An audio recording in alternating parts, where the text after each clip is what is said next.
తీసేది కాదు, డాడీ నేను తీయాలి, డాడీ నేను తీయాలి. నిమ్మకాయ నీళ్ళు వేసింది అన్నం పడతావుగా తాగి వెళ్తావు కానీ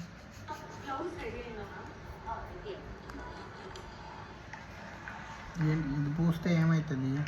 తెల్లగా అవుతుంది. ఏంటిది ఇది? బీట్రూట్.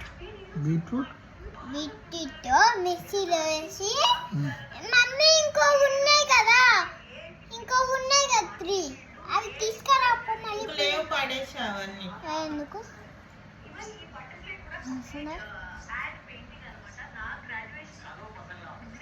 ముత్తి పూసుకుంటుంటే ఆమె పూసుకుంది.